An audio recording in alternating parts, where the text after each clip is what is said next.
Hello, Watch Forest Focus as we pick what is arguably the ultimate Nottingham Forest Premier League team, pitting the side which finished third in 1994-95 versus last season's team, which so nearly made the Champions League. Our panellists can add one wild card should they want to, which I'll explain shortly, but let's introduce them first. First of all, Simon Fotheringham, one of the only members of the podcast who's old enough to speak about this with authority.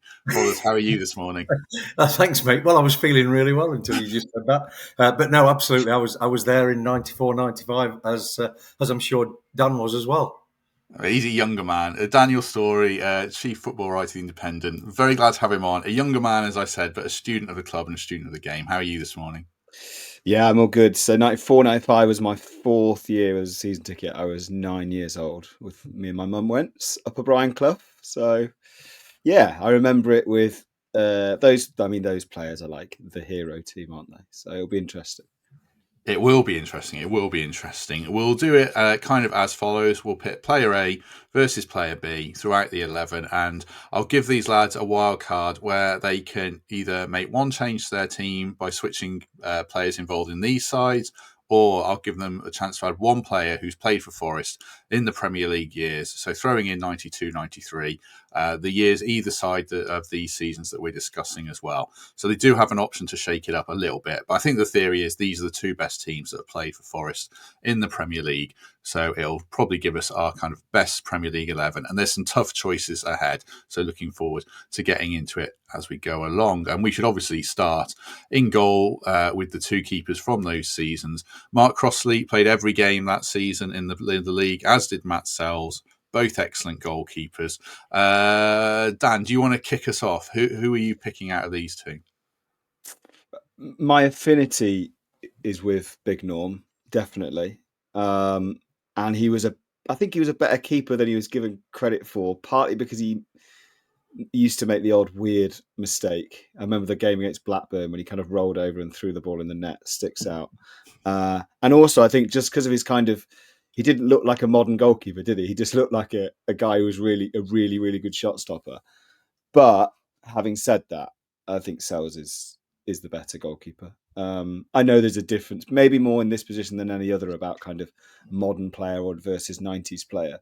But Sels his form since arriving has been absolutely extraordinary. I remember that video the club released at the end of last season where we were all thinking about who they're going to pick as player of the season. Is it going to be Elliot Anderson? Is it going to be Chris Wood? Is it going to be Milenkovic?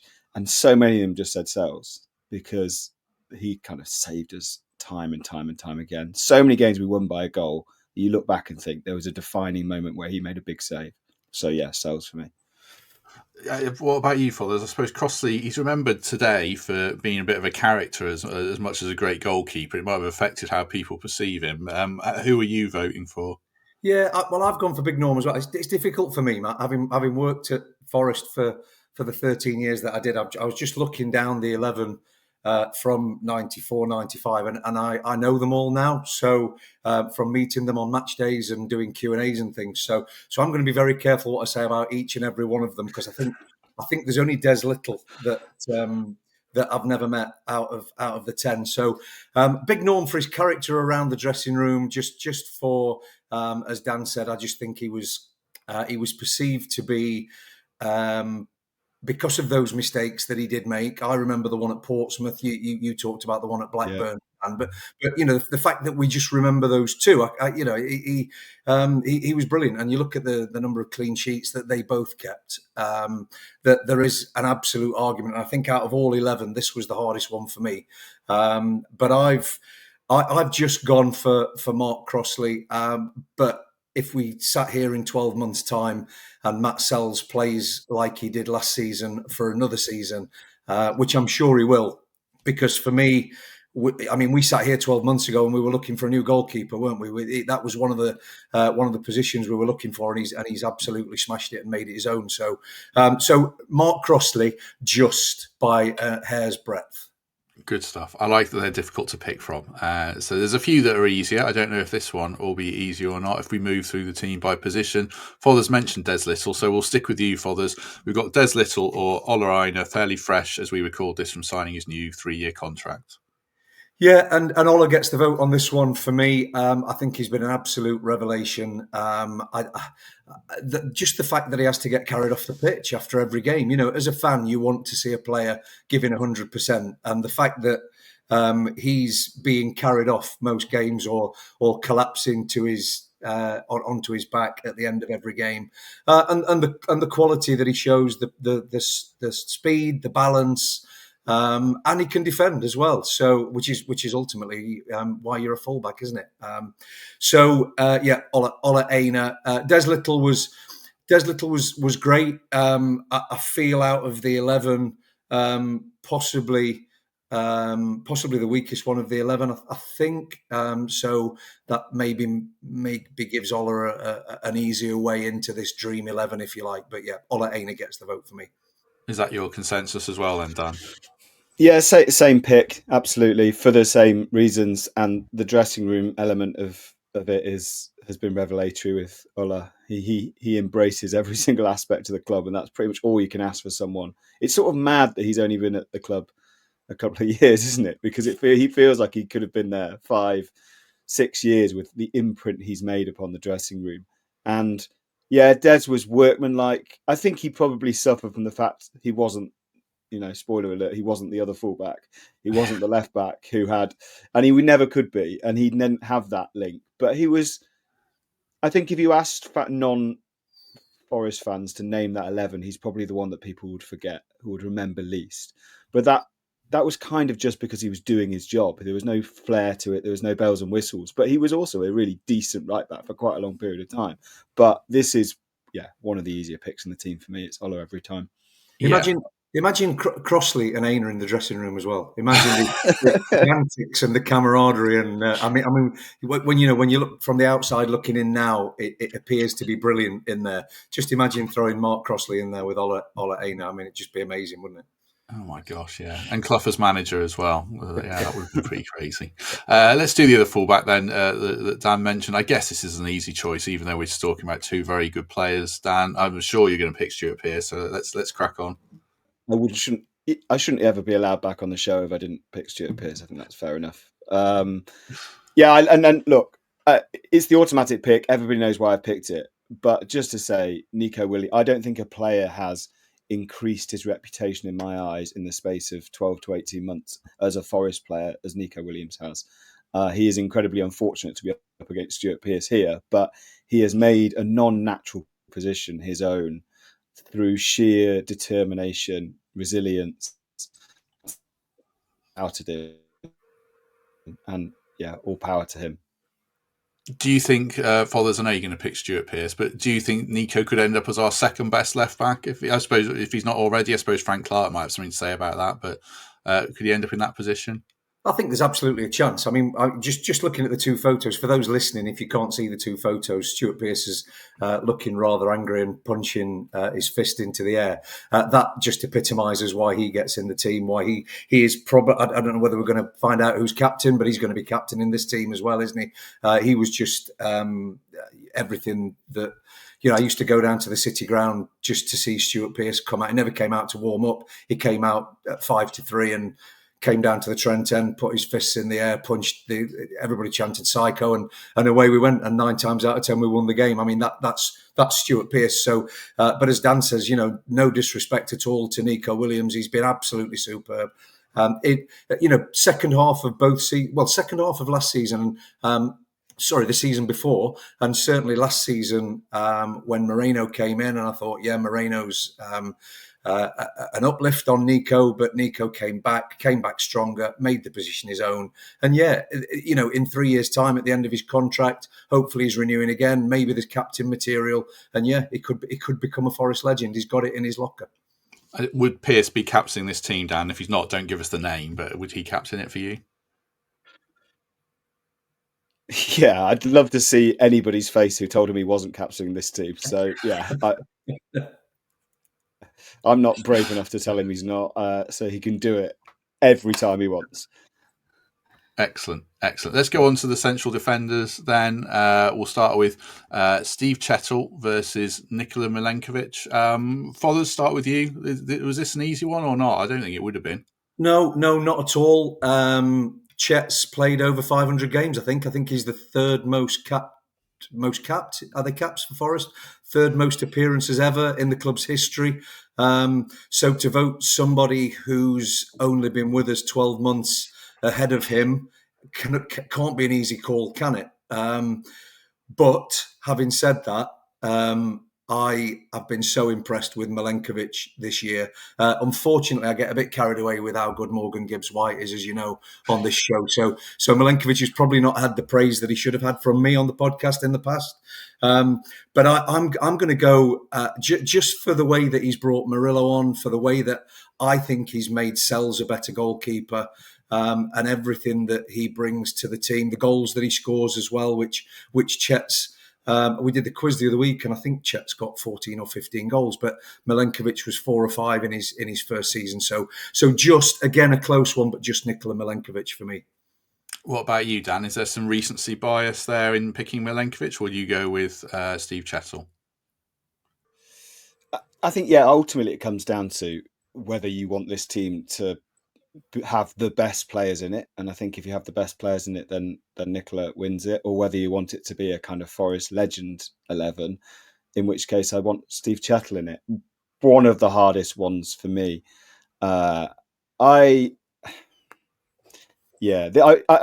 tempted to use my wild card here. I was tempted to use my wild card and swap in the other 90s centre back here and pick that 90s centre back with the modern day partner of Milenkovic. I haven't done that because I want to do it in midfield. Just going for Milenkovic, and I'll feel bad about that, I think, because I love Chet. Yeah. Yes, yeah. It was a tough one. Well, I sort of played along in my head, and this was a tough one, certainly. Let's switch to the other centre backs. I tried to match them up with kind of cultured defender versus the guy who kind of does the job. And I remember Colin Cooper being a very good ball player and very good defender, so I put him against Murillo. Dan, Colin Cooper or Murillo? Probably get pelters for this because Murillo might end up being the best centre back Forest have ever had if he stays for 2 more years. But I'm going for Colin Cooper because of a kind of 90s nostalgia loving. I just remember that goal he scored. I'm pretty sure it was against Borough when we were on our way to getting promoted and we won 4-0. And I can just picture him like scoring and then holding the back of the net and just shaking the back of the net at the Trent end because he loved it so much. He was a guy who would run through brick walls for Forest. He got an England cap as a central defender, which was, certainly hasn't happened since. And I think, he was so underrated as a ball player because he was a kind of 90s defender and because he had the hard stuff as well. There was nothing that Colin Cooper couldn't do for Forest. And so I'm going for him over Murillo, which feels mad because Murillo's an £80 million defender. What about you then, Fothers? That's an interesting pick, and I can see why Dan's made it, but I think most people go Murillo. What would you say?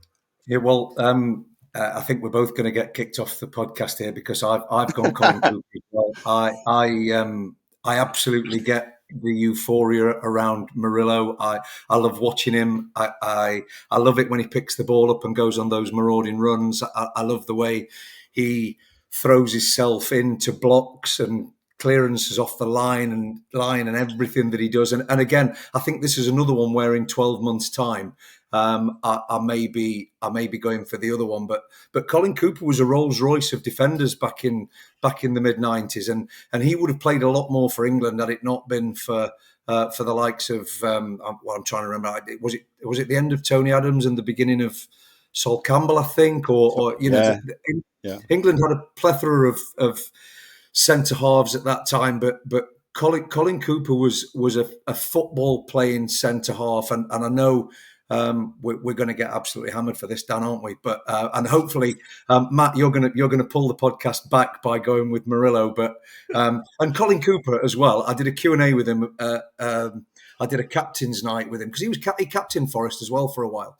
And I did a Q&A with him, and he's absolutely immaculate. He looks like he could still play now. He's looked after himself. He turned up in a suit and tie. He is just somebody to admire for all the youngsters that don't remember him. Well, not that I would have, not that I can be kicked off the podcast, but I would have gone with Murillo. So, just to play the populist card, I'm sure, because I think most people would go with him. But I can see the argument these lads are making. Right, we'll go into midfield. This was a tough one, and it feels a little bit unfair. We'll start with, I've got Lars Bohinen versus Elliot Anderson as kind of the two players who play slightly the sort of similar roles. Now, I would have found this one really very, very difficult, and maybe some wild cards will come into play around the midfield. Dan's kind of hinted at that. But out of these two, Dan, who would you be picking? Yeah, my wildcard decision, my great choice here is whether to pick both of these, in fact, and have them as my central midfield combination. Lars Bohinen would not get into this team based on Forest longevity. He also went on to play for Derby. He left for Blackburn. There was issues around that. But I honestly think he's probably in the top 3 most talented Forest players I've ever seen. And I'd have him alongside Morgan Gibbs-White and Stan Collymore for that, because the talent he had, like his ability to do something magic with a ball, be it like chips against Spurs in that amazing 4-1, or the goal against Sheffield Wednesday, or the goal against Wimbledon at home. His technique was phenomenal. It really was. And he was probably slightly wasted, I think, in that he could have been an absolutely like elite tier footballer. And he played a bit for Norway, and he played in the Premier League for different teams, but he was just magic. So I can't not pick him here. So Bohinen's in my midfield. The question is whether I get Elliot Anderson in elsewhere. And by the way, like at the start of this summer, if you'd have said to me, which of the diamonds of Forest do you not want to sell most? First would have been Morgan Gibbs-White, and second would have been Elliot Anderson. Above Alanga, above Murillo, I think he's that important to how we'll play next season. So he might still get in my team. Yeah, that's a good point about Anderson that I hadn't even thought of, about how integral he's going to be next season going forwards. And I'm sure there's the whole England discussion, which we'll get to in September, but I really hope he's getting recognition going forward, certainly. Fothers, what about you? Anderson versus Bohinen?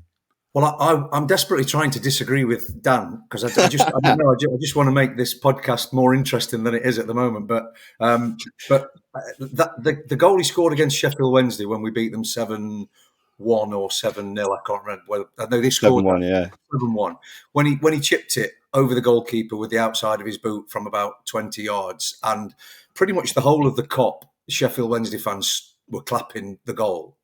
And okay, there was the build-up as well, but Bohinen's finish was unbelievable, as well as everything else that he did. That means that he's in absolutely in the heart of my midfield. And I am absolutely using a wild card on this one as well, because having just watched a season of Elliot Anderson, coupled with the under-21 Euros, where for me, and yes, I'm looking at it through Forest-tinted glasses, of course I am, but I just think that he was the star of that team. I think he's going to be the star of the future if Gibbs-White does end up going.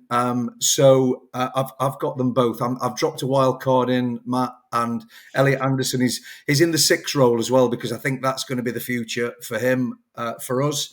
And then I've got Bohinen just ahead of him in that midfield. Excellent. So you've shunned, I was thinking players that you could maybe bring in, like Brennan, Navas, Nigel Clough, you could shoehorn in there as well. But you've gone Anderson for this. I like it. I like it. Is he England's next number 6, Dan? Henry Winter was on here saying he thinks he should be.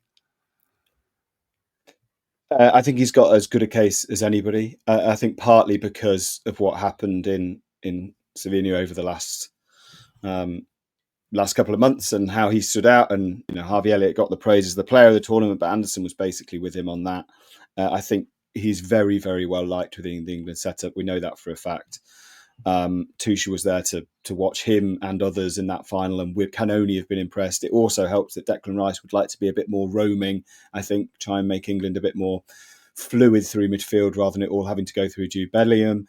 So I think, it's all set up there for him. England don't have anyone that can do what he can do. I think the only caveat to that is if Forest buy a 6 and Elliot ends up playing a different, sort of the role he was playing last season without that, the elements of that 6. And it's not unthinkable that Forest do that. And try and get him slightly further up the park, because if he ends up playing that roaming box-to-box Declan Rice role, then I think he will be directly against Rice. So it will be really interesting to see what happens. I'd really like to see him as a 6 at Forest. I think he's shown in the under-21s he can do it. It's a slightly different in the Premier League because I think it's faster. I think it's a higher level in terms of what you're being asked to do.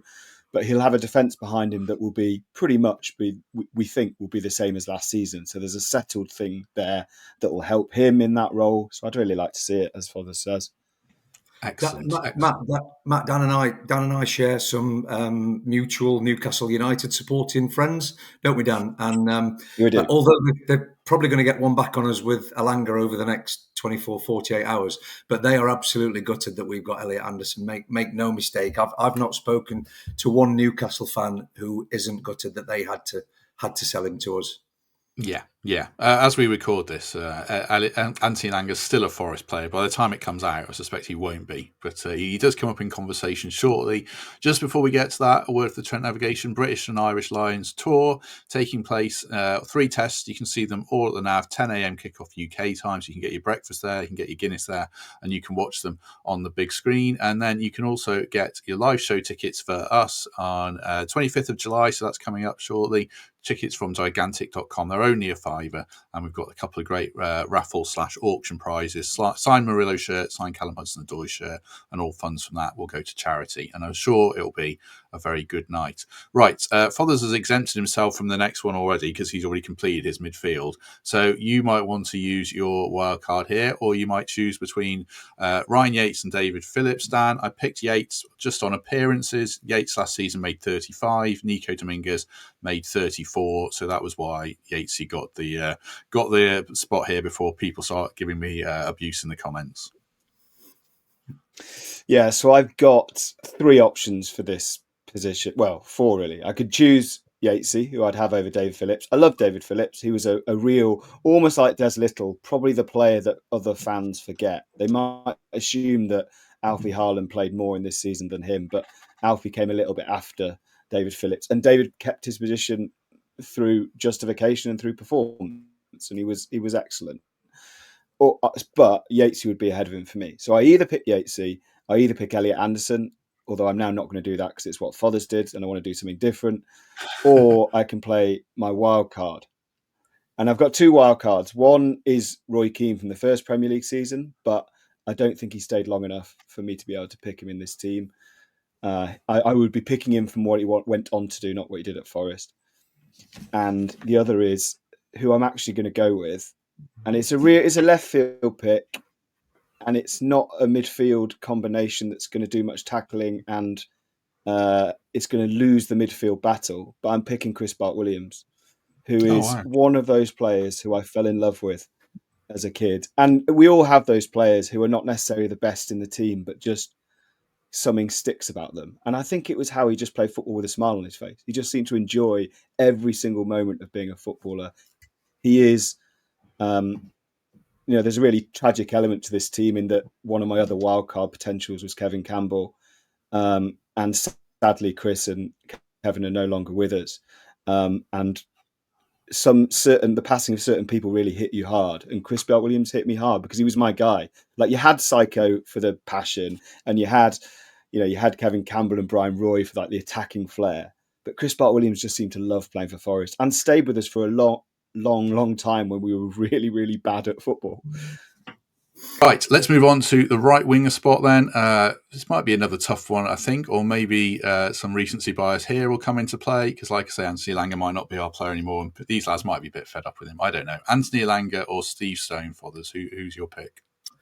Well, if I've already played my wild card, does that mean I can't play another one? Because I've actually got neither of these two either. Does that not work? Do I have to pick one? That doesn't work. You can retract your previous wild card and pick a different central midfielder, but you can't make 2 changes. Well, in that case, I don't know who. Yeah, go on then. Okay, I'm going to go Steve Stone. Okay. Simply because Anthony Elanga looks like he's going to leave. That's harsh. No, Steve Stone was great. I have to say he wasn't in the 11 that I've picked, but neither was Anthony Elanga. But if I was to pick between the two of them, I think I would go Steve Stone. I think he brought a different element to the game. He wasn't your typical right winger. He would cut inside. He could go wide. He could do anything, and he could finish as well. So Steve Stone, Anthony Elanga for me. Obviously, I'm disappointed that looks like he's going to go. But if we were going to lose any of our stars from last season, he would probably have been the one that I would have gone for to go, I think. So, Steve Stone. Who was the name that was going to be in there then? Well, they're still to come. So I was going to go for two from the same slide, I think. So I'll confirm in a bit who that would have been. Come back to it. So build the anticipation. That's what all good YouTubers do. Well done, Fothers. I like it. Dan, Stone or Elanga? Yeah, Steve Stone for me. I mean, I maybe you'd have asked me this 3 months ago. I might have gone for Anthony Elanga when he was kind of banging form and, crucially, still definitely a Forest player. But I think I probably would have gone for Steve Stone anyway. Fothers talked about the 7-1 against Sheffield Wednesday. There's one of those goals where Steve Stone runs back about 25 yards and tackles a player, and the player kind of throws out their arms as if to say, what can I do? Like, how is this guy still on my tail? It was Chris Waddle. I think it was Chris Waddle. Yeah.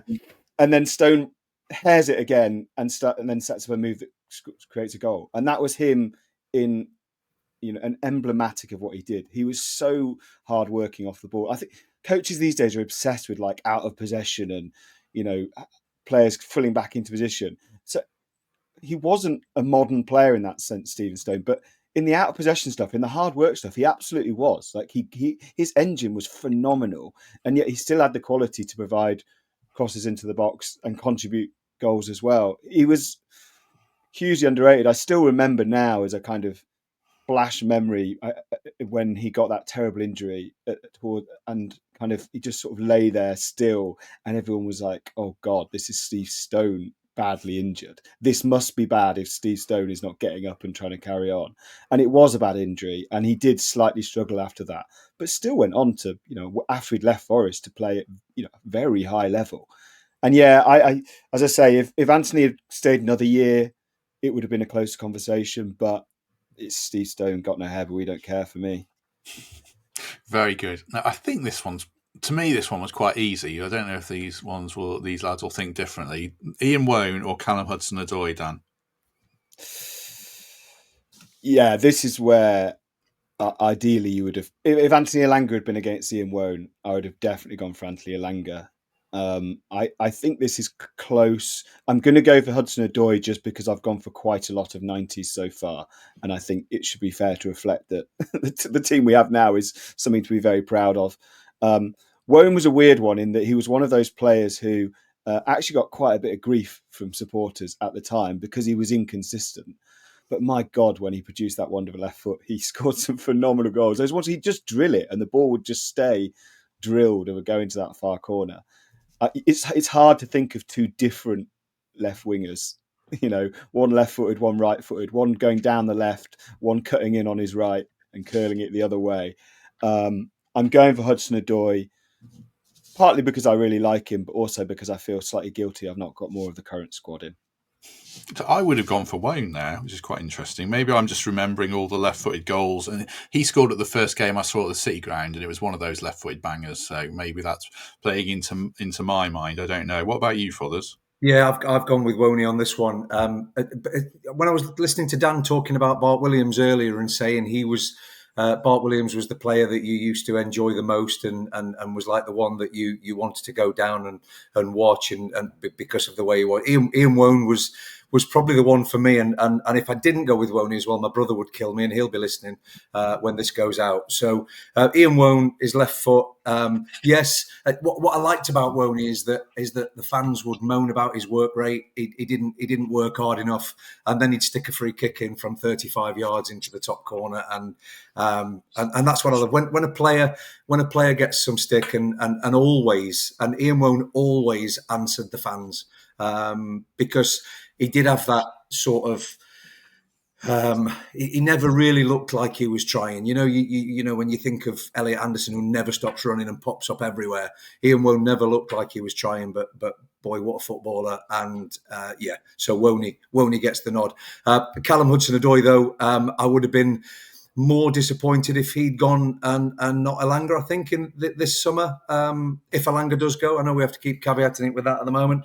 But yeah, Hudson-Odoi is a bit of a Rolls Royce for me in terms of wingers. And I think, providing we can keep him fit, use him a little bit less than maybe we did last season, I think he's got a big season ahead for us. Yeah, I mean, by the time this comes out, I hope he's signing a new contract, but I really hope he does, because he is integral to how we play, certainly. Right, 2 to go. This is where it goes slightly awry, because these aren't quite like for like, but they're not a million miles away, just because of the way formations have changed a little bit. So Brian Roy versus Morgan Gibbs-White. I'll go to Fothers, because I think he's got to back his favourite player here. So Fothers? Well, I'm hosting an evening with Brian Roy in October. So yeah, Morgan Gibbs-White gets the vote for me. I probably will tell Brian that when I sit on stage with him. But yeah, Gibbs-White has just been, for me, from the moment we signed him, when I thought it was too much money, for the next 3 or 4 seasons I've had him now, he's just a pleasure to watch. And I just think everything that's good about what we do comes through him. I think it's a delight to see him in the England side and the first England international for over 20 years for us. I think he deserves that. I think he deserves every plaudit that he gets. I can't wait for the season to start so I can watch him play again. I'd love to see him link up with the next player that we're going to pick out of the final ones. That would be a dream for me to see those two. But yeah, Brian Roy was fantastic. I remember talking to Stan actually, and Stan missed Brian Roy's first game. It was Ipswich away, and Brian Roy scored the winner in a 1-0 win at Portman Road. And Stan was ill, and he watched it at home. And he saw Brian Roy stick the winner in the top corner, and he said, right, get some of that. I'm going to be well for the next game. I can't wait to play with him. And sure enough, Collymore and Roy, the partnership was born, and we all know how good that was. But in terms of this team, MGW has to get the vote for me. Same for you, Dan? Yes. I mean, if you'd have asked me you told me 5 years ago that an attacking player was going to come in, someone to play off a striker was going to come into Nottingham Forest in the next 5 years who would take Brian Roy's position in this team, I would have thought you were absolutely mad. Like the fact alone that I'm not picking Brian Roy in this team is a testament of how far this club has come in such a short period of time, because his talent was absolutely outrageous. The goal I remember most is that little flick at White Hart Lane when we won 4-1, and he kind of, it's become more of a thing now, but kind of flicked it from behind his leg and into that near post. Into the far post. He was just a joy to watch. And as Father says, the partnership was extraordinary.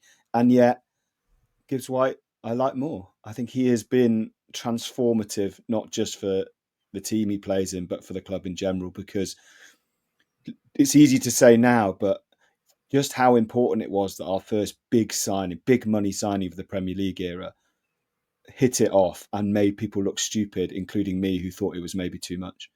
I didn't think that could ever happen. And now it was funny. We were talking about to a mate yesterday about this.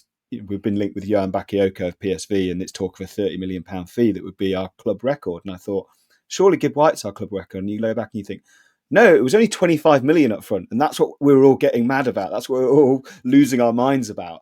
And it looks cheap at half the price now. He's an absolute revelation. I hope he gets to be a bit more attacking next season. I hope he gets to be a bit more kind of playing that final through ball from 25 yards out rather than 35 yards out. And that will depend on how we set up as a team now, I think. But my goodness me, he's a good player. He is a great player. And we've got 2 great players to pick from in the final slide, although I think this is ultimately an easy decision, good as they are. Dan, Stan Collymore or Chris Wood? Stan Collymore is the most naturally talented player that Forest have ever had, I think. Maybe you could argue John Robertson in there. But in terms of pure ingredients for what you want in a centre forward. There are reasons why Stan Collymore didn't play 50 times for England, partly because of the issues he had, partly because the strikers England had. But I would not back any striker I've ever seen for Forest, and probably even seen on opposition teams to finish a chance more than Stan. He was remarkable. There are goals where he just 40 yards out, and you can see the ball hasn't even arrived at his feet yet, and you can see the opposition going, oh my God, he's going to score here. And he still had to get the ball, turn, run 25 yards, and then lash a shot in the bottom corner. And he did it more times than he didn't, which is just absolutely extraordinary. He has been part of some of the greatest Forest games of my life, and he is the easiest pick for me in this team. And I love Chris Wood, but he's the easiest pick. Yeah, same for me. In a different universe, he could have had the same sort of career as Wayne Rooney. I think he's so talented and so good. It just didn't quite pan out, but he was amazing for Forest. So same for me, and that was quite an easy one. Much I love Chris Wood. Final word to you, Fothers, then last pick of the team. Stan every day of the week. He was the one that he talks about. He used to hear when he got the ball on the halfway line. He used to hear the seats rattle because people were stood up because they expected him to do something. And I was one of those standing up. He got the ball and he the stuff that he did for those 2 seasons that we had him were just unbelievable. So yeah, Stan Collymore for me probably the best player I've seen in a Forest shirt in my lifetime. And I'm not a big one for having names on shirts either, but I did have that very shirt that he's wearing in that picture. And I didn't have Collymore on the back. I actually had Stanley on the back because that's what... Saving your pennies. I know your game.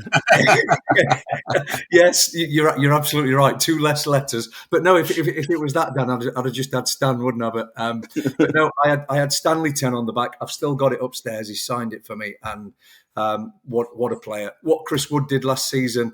We probably should give him the last word, and he fully deserves his new contract, and I hope he goes from strength to strength. I hope that we can sign a couple of players that will give him a chance to have a bit of a rest between games, because I think if that Chelsea game at the end of the season, he missed a couple of chances that maybe 7-8 games before that he would have scored. So yeah, let's just use him a little bit more sparingly. He's not getting any younger, but another big season for Chris Wood ahead, please. Hopefully so. Right, before we wrap things up, go through the final teams and these lads have a final word, any conclusions. Just a word of gratitude for Nottingham Window Company. Thanks for sponsoring us as ever. If you're looking for new windows, new doors across the East Midlands, check out the link in the description, and they are the people for you. So thanks very much to Nottingham Window Company for their backing. Right, I'll just read out the final teams then that these lads have picked and tally up how many are from each era. Fothers, Crossley in goal, Aina, Pearce as the fullbacks, Milenkovic, Cooper, midfield 2 of Bohinen, Elliot Anderson as his wild card, Stone and Wone on the flanks, and Gibbs White in behind Collymore. That is 1, 2. What a team. 1, 2, 3, 4 players from the modern era, and then the rest are from the years gone by. So Dan's team, Sels in goal, Aina and Pearce as the fullbacks again, Milenkovic and Cooper, so the same defence, Bohinen and Chris Bart-Williams as his wildcard in midfield, Stone and Hudson-Odoi as the wingers, and then Gibbs White in behind Collymore as well, which I think is 5 from the modern team. 1, 2, 3, 4, 5 players from today. And I did one as well while these chaps were talking.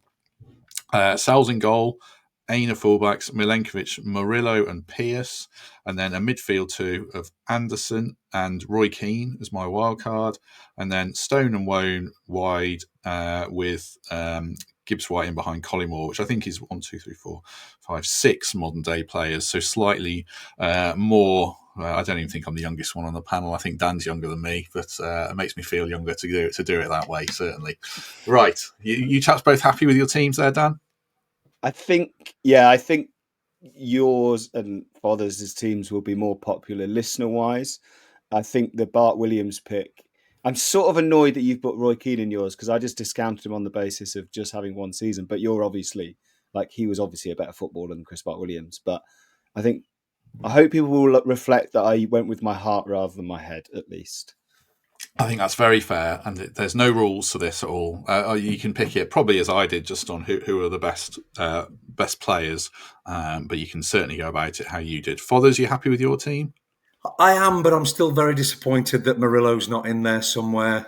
Maybe we should have gone 5 at the back, but then that loses an Anderson or a Bohinen or a Stone and Wone. The only other one which I probably would have done would have to have kept Brian Roy in and instead of Steve Stone maybe, and played Collymore and Roy with Gibbs White just in behind. But that sort of leaves Wone a little bit isolated as well. So maybe that wouldn't have worked. But I think the big one for me is Murillo, and I hope when people listen to this that they don't slate me for not picking him, because I am really looking forward to watching Gibbs White, Anderson, Murillo, Hudson-Odoi, all of them again next season. So apologies for only picking 4 of the current team because, as Dan said earlier, where we are at the moment, it's been a long time coming, and I'm sure everybody else agrees. Can't wait to get back to the City Ground this season to watch them again. Yeah, definitely. If you'd have picked 3 at the back, it would have messed my graphics up and thrown everything out of a loop. So that's the reason. We'll give you an out there, Father, certainly. Right. If you have enjoyed this, do us a favour, hit like, hit subscribe. Do consider membership or Patreon. You'll get early access to all things like this that aren't live streams, or just give us a lovely 5-star review on Apple or Spotify.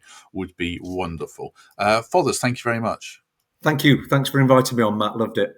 Yeah, enjoyed it. Dan, we haven't spoken about work. Just before we go, are you fully recovered? People recover from a season, players recover from a season. Have you recovered from doing 92 clubs? Yeah, I have, yeah. It's a football-less summer for me. I'm not doing any of the major tournaments. So, yeah, having a bit of, not downtime, but it's quieter. I'm hopefully going to be doing a similar project next season, but one that doesn't involve all 92 clubs, which is probably good for my domestic arrangements as well. Well, I was going to say, if you pitch to work, I just want to do like La Liga and, Paris Saint-Germain and all that stuff. Yeah. It's only right that I tick off every club in Serie A and La Liga, isn't it? That's the fair thing to do. Yeah. Touring Europe's nicest cities with Daniel Storey. That's the thing next season, definitely. Right. Thanks to these chaps. Thanks for your company today. Do hit like on this video before you go. And if we don't see you tomorrow, we shall see you soon.